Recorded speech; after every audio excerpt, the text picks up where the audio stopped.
திடீரென மாண்டு போகும் மாடுகள். அதிகாரிகள் தூக்கி வந்து எரித்தது ஏன்?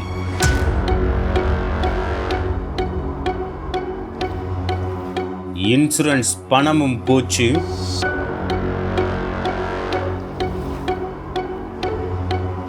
கலங்கி நிற்கும் விவசாயிகள்.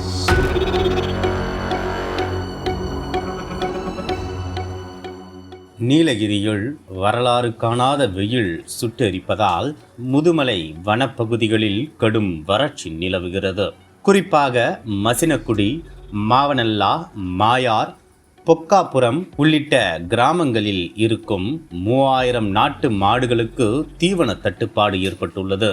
உணவில்லாமல் நாட்டு மாடுகள் மற்றும் எருமைகள் எலும்பும் தோலுமாக படுத்தே கிடக்கிறது. தினசரி ஒவ்வொரு கிராமத்திலும் 5 மாடுகள் வரை உயிர் இழப்பதாகவும் பால் உற்பத்தி வெகுவாக குறைந்துள்ளதாகவும் கால்நடை உரிமையாளர்கள் தெரிவிக்கின்றனர். மழையளவு குறைந்ததால் மசினக்குடியில் வறட்சி ஏற்படும் என்று மாவட்ட நிர்வாகத்திற்கு பிப்ரவரி மாதமே எச்சரித்தும் மாவட்ட நிர்வாகம் மெத்தன போக்கோடு செயல்பட்டதே நாட்டு மாடுகளின் உயிர் இழப்பிற்கு காரணம் என விவசாயிகள் குற்றம் சாட்டுகின்றனர். வறட்சியின் பிடியில் இருந்து மீள முடியாமல் கால்நடைகள் மாண்டு வருகின்றன. இதனால் பொருளாதார நெருக்கடி ஏற்பட்டு 15,000 மக்களின் வாழ்வாதாரத்தை புரட்டி போட்டுள்ளது. 20 வருடங்களுக்கு முன்பு 25,000 இருந்த மாடுகள் தற்போது 3,000க்கும் குறைவாகவே இருக்கிறது. பிளாஸ்டிக் இல்லா நீலகிரியில் மசினக்குடியில் குவிந்து கிடக்கும் பிளாஸ்டிக் குப்பைகளையே உணவாக உண்ணும் நிலைக்கு மாடுகள் தள்ளப்பட்டுள்ளன.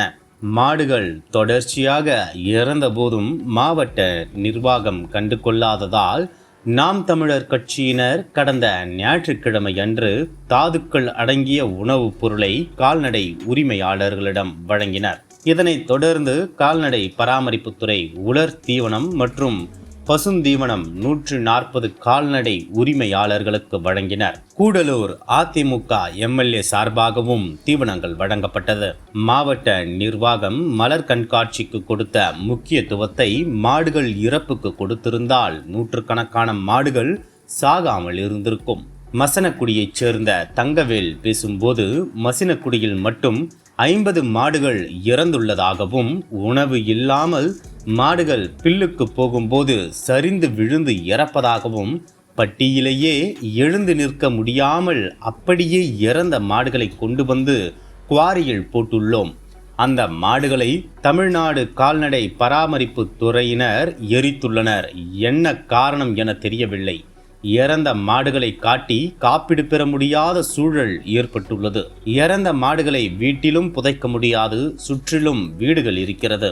இறந்த மாடை எடுத்துக்கொண்டு வந்து புதைப்பதற்கு 2,000 ரூபாய் ஆகும். எங்களிடம் காசு இல்லை. அதனால் குவாரியில்தான் கொண்டு வந்து போடுகிறோம். அது கழுகு காட்டுப்பன்னிகளுக்கு உணவாகிறது என்கிறார். தமிழ்நாடு அரசு மசனக்குடியில் உள்ள நாட்டு மாடு இனத்தை பாதுகாக்க அதிக அளவில் பசுந்தீவனங்களை ஒதுக்கீடு செய்து கூடுதல் கால்நடை மருத்துவத்துறையினரை பணியமர்த்த வேண்டும் என்றும் அவற்றை போர்க்கால அடிப்படையில் மேற்கொள்ள வேண்டும் எனவும் விவசாயிகள் கோரிக்கை வைத்துள்ளனர். தமிழகத்தின் அரசியல் புலனாய்வு வரலாறு நக்கீரன் பப்ளிகேஷன்ஸ். இந்த கோடை விடுமுறையை புத்தகங்களுடன் கொண்டாடுங்கள். கோடை காலத்தை முன்னிட்டு ஏப்ரல் 23 முதல் மே 30 வரை நக்கீரன் வெளியீடுகளான அனைத்து நூல்களுக்கும் 25% சிறப்பு தள்ளுபடி. புத்தகங்களால் கோடையை கொண்டாடுவோம்.